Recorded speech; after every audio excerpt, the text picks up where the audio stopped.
All right, Ronan MMA, welcome back to the channel. Now, last night at the RNC, UFC President Dana White spoke on behalf of former and future President Donald Trump following the failed assassination attempt on Donald Trump, in which he exhibited better head movement than a prime Anderson Silva, okay, dodging that bullet just barely, nicking him in the ear. Absolutely remarkable.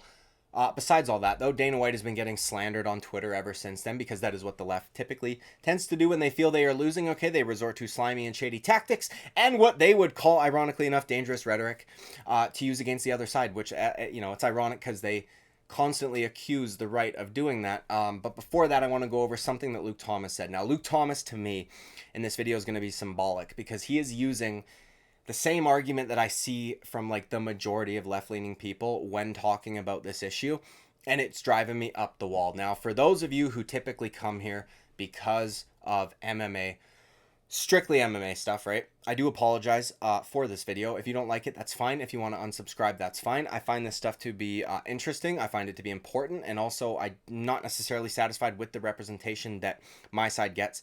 So I'm going to try and put my best foot forward and, counter some of the arguments that Luke Thomas is making, but again are symbolic of the left, in my opinion. So we're going to start with Luke Thomas. Now, for those of you who clicked on this video because of Trump and not the MMA figures in the thumbnail, Luke Thomas is a pretty prominent journalist, YouTuber, public figure in the space of MMA. He's got a YouTube channel with near 200,000 subscribers, right? He's worked for Showtime and places like that. So a pretty prominent figure, but as I said, he to me is symbolic of the left in general, because the arguments that he uses are exactly what I continue to hear over and over and over again. So we're going to hit play. We'll go from there.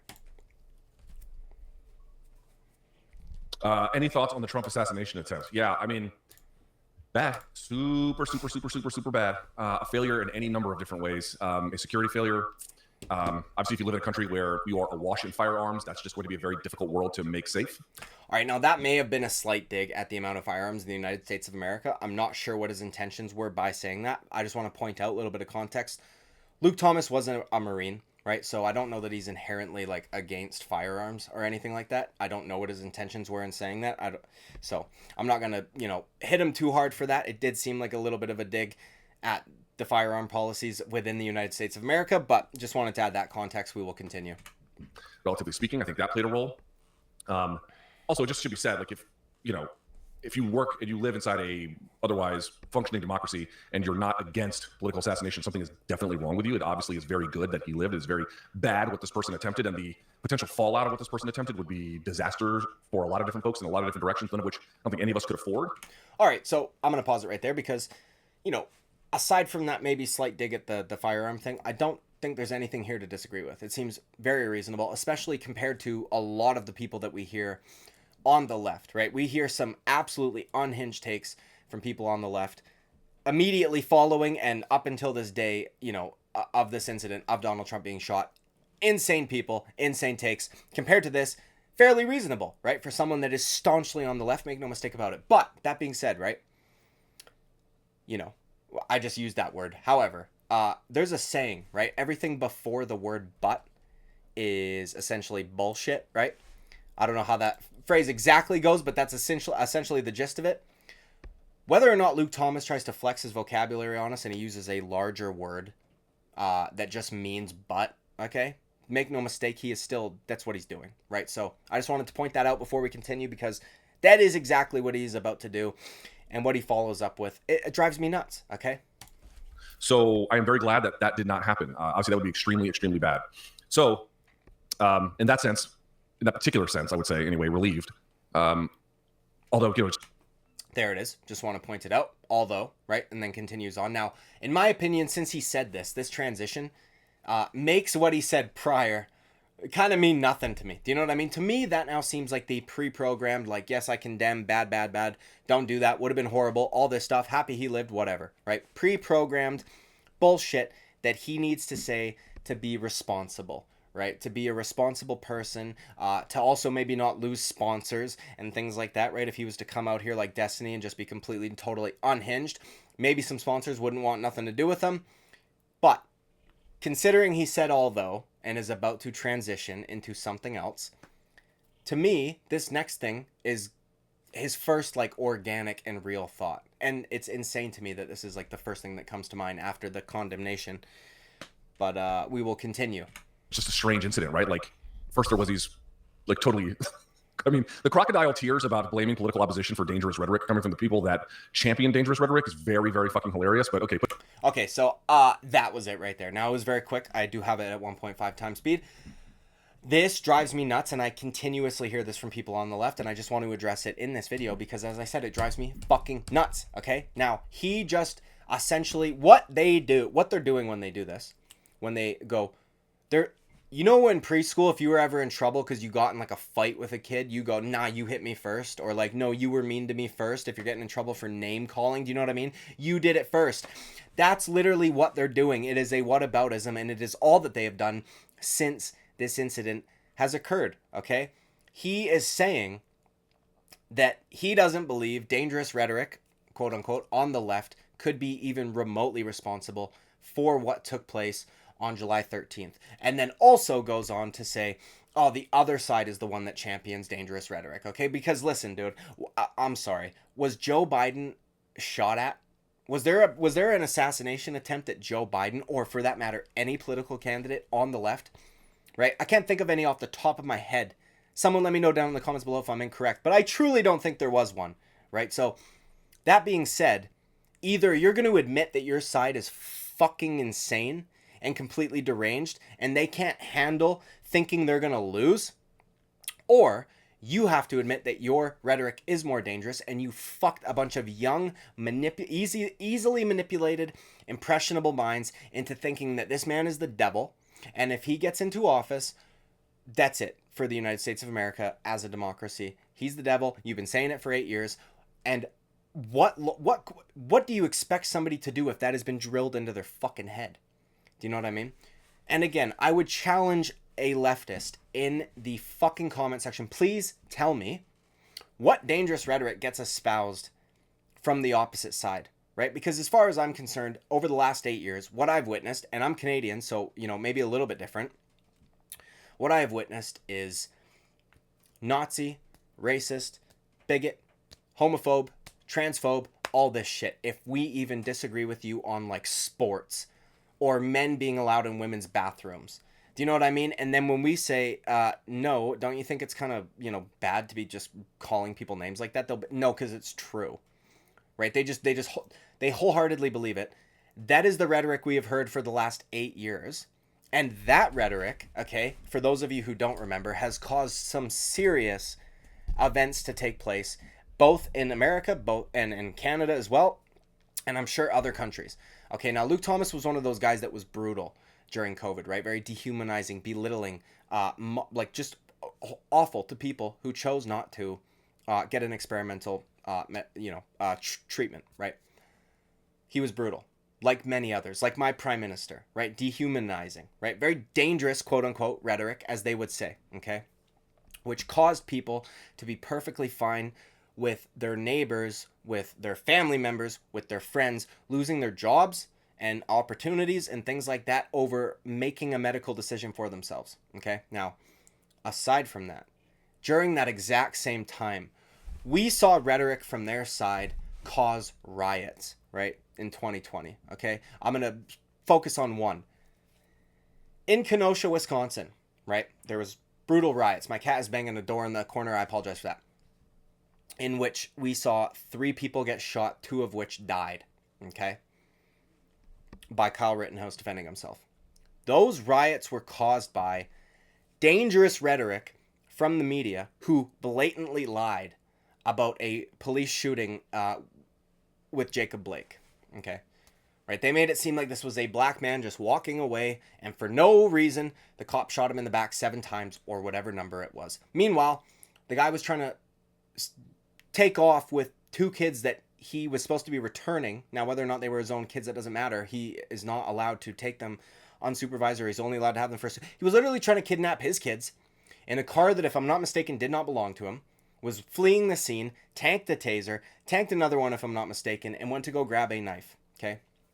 The cops saved those 2 kids' lives. Because if that guy got in the car and took off, who knows what would have happened? High-speed chase, crash, who knows, right? Or those kids, who knows what would have happened to them if there was no high-speed chase. But the media made it seem as though the cops just did this because they're evil, bad, racist people. And because of that, we got riots where people literally fucking died. Okay, now if we're going to talk about rhetoric that is dangerous, that to me seems pretty fucking dangerous. Do you know what I mean? Now I'll give an example for somewhere in something in Canada that happened. We saw, I'm not even going to blame the indigenous or the native people, right? Because I don't know that it was them. It might have just been activists who like to jump on these causes because it makes them feel righteous and morally good. We saw Catholic churches, you know, a whole bunch of different churches burnt, Molotov cocktailed, destroyed, vandalized, brutal, like horrible shit, because of lies that the media told about mass graves that were never there. Okay, they just weren't. They didn't find mass graves. They haven't dug up a single fucking body, right? And the reason that they came up with such specific numbers at each individual site is because they were not, by definition, a mass grave. They were individual graves, if anything at all, right? Still to this day, I haven't found a single actual body. The media played it up as that our government, racist, genocidal, took these people out, dug a huge pit, threw them the fuck in there, and killed them all. Put some dirt over top of them, and they were done with it. And because of that, we saw churches get burnt. We saw, you know, pretty nasty protests, vandalism, all this shit, right? So, again, as far as dangerous rhetoric goes, pretty fucking dangerous, okay? Right? Can you please point me to an example of when rhetoric from the conservative side, aside from January 6th, okay, caused horrible events to happen like that, and where multiple people were killed or multiple buildings were destroyed and things like this, right? Or, you know, the most important one, a fucking assassination attempt on your political candidate, okay? It's insane to me. Cognitive dissonance at its finest. You accusing the other side of dangerous rhetoric when, again, you spent the last 8 years calling everybody that disagrees with you a Nazi, a racist, a bigot, a transphobe, a homophobe, all of these words that literally have no meaning now because you have overused them so much, and all those words mean is you disagree with me. And once you've been labeled that, good luck getting it off you, okay? So I keep seeing this argument from people on the left. It is driving me up the wall, and it is like seriously fucking mind-blowing that they do not realize how hard they are projecting, like Lukethomas here. Also, to me, again, mind-blowing that when he is giving his first thoughts and opinions on this matter, right, his first real organic thoughts and opinions on this matter, not that bullshit fucking pre-prepared speech in case somebody asked him about it, that's what his mind goes to. I need to make sure that I say, nah, you first, you were fucking mean first. Shut up, dude. Fuck you. Now we're gonna move to the Dana White slander, because this to me is just kind of funny, okay? As I said in the opening, I'm sweaty as fuck, dude. It's like 40 degrees in this room. I'm talking Celsius, not Fahrenheit. Chill, okay? They resort to shady and slimy tactics, which they do to us, okay? It's very funny. I don't understand it. They accuse us of doing it, yet this is all they do, right? And for whatever reason, their moral compass goes out the fucking window when it comes to their, you know, presidential candidate's son smoking crack, doing fucking 160 miles an hour in a Porsche while filming himself, dude. Distracted driving, smoking crack in a Porsche at the same time. Nope. Can't talk about that. But Dana White slapping his wife over a fucking year ago at a bar. We've got multiple... Dude, I've been seeing this shit on Twitter all fucking day. Okay, and also this dumb bitch. I have a lot of people in my comments defending Dana White for bitch slapping his wife in the club because he slapped him first. He's a boxer surrounded by a team of security. He wasn't defending himself. He could have just walked away. There's no excuse. None. Bro, this is coming from the group of people who talk about rhetoric, for fuck's sakes. I thought men and women were completely and totally equal, bro. Hello? Okay? I thought men and women were so fucking equal that we can have men playing in women's sports, so we can have men going in women's bathrooms. But all of a sudden, when Dana White slaps his wife back, little bitch fucking pussy slap, when she slapped him multiple times first, by the way, because everybody playing this video has cut it off, and only showing one slap from his wife, but regardless, all of a sudden, these people become the most, like, fucking, gender positive. They're like, nope, absolutely, women are fucking fragile little flowers, and men are big, giant, strong fucking giants, and you can't touch one, even if we slap you first, right? And then this bitch has to go as far as to dig up, like, a Google search. White had she calls him a boxer. She calls him a boxer. Dana White is a promoter. I understand he may have done some boxing. He may have done some boxing training. But let's read this, dude. White had begun boxing at age 17 and befriended former Golden Gloves champion Peter Welsh. Dana White's accolades in boxing are befriending a guy who did something. One hell of a fucking boxer, okay, T? What an idiot. Okay, let's move down, Sphinx. Dana White should be mindful of who he hits. One day he might hit a woman who is less forgiving than his wife. Okay, now this is, by the way, the only time anything like this has come out about Dana White. There's never been a video of him hitting another fighter or anything like this. And again, dude, not to condone it. Listen, dude, don't hit your fucking spouse. Period. If you're a woman, don't hit your fucking spouse. If you're a guy, don't hit your spouse. It's so simple. Okay, it's so simple. But of course, that song might get me copyright. I'm going to mute that. Dude, are you kidding me? Do you see that? Those almost look playful. I understand they were actually fighting. He addressed it and everything like that after the situation. But, like, get fucking real. Dana White should be mindful. The Lincoln Project. This is a massive account, dude. 2.8 million followers. These are the never Trumpers. Fuck these people, okay? You know, this Lincoln Project was literally created to hate on Trump. It's insane to me. 2.8 million followers, okay? 1.1 million views on this. America. This is the scumbag introducing the Republican nominee for president. J.D. Vance would tell her to stay in the marriage. Real men don't hit women. Okay. Real men also don't fucking smoke crack while driving 160 miles an hour in a car while filming themselves, okay, because they just fucked a hooker like 10 minutes earlier. Do you know what I mean? Real men don't do that. Right? Where's your condemnation of that shit? Honestly, dude, these people are unhinged. This guy has one incident with his wife out in public in which they both hit each other, and he's a scumbag piece of shit and blah, blah, blah, blah, blah. Okay, dude. And again, Shannon Watts. Again, another big account, right? I keep seeing, all day I've been seeing this on my Twitter feed. Almost 600,000 followers. Like, she's not a small account by any means, right? Not a small account by any means. This is who just introduced Donald. Like, they're literally trying to use Dana White's incident with his wife over a year ago to discredit Donald Trump and who, you know, who his friends are and things like that. When again, dude, we see the kinds of people that are around. Like, it's just insane. It's insane to me. And again, cognitive dissonance at its finest, right? We care about people's feelings. We also care about equality. We care about all this stuff. Unless your side does it, then we're going to call you out for hitting a woman back, okay? Or we're going to call you out for calling us mean names, even though we've been doing it for the last 8 years. Again, dude, this is kind of, I don't even know how well structured this was. I said I wanted to put my best foot forward. This shit drives me crazy, dude. It literally makes my mind go like a million miles a minute, and it makes me very angry. And again, I apologize to the MMA viewers of this channel. If you don't like this video, fine, unsubscribe. I don't give a shit. I want to talk about what I want to talk about. To me, this is important. As I said, Luke Thomas, symbolic of the rest of the left who I see making this exact same argument. Absolute nonsense, fucking bullshit.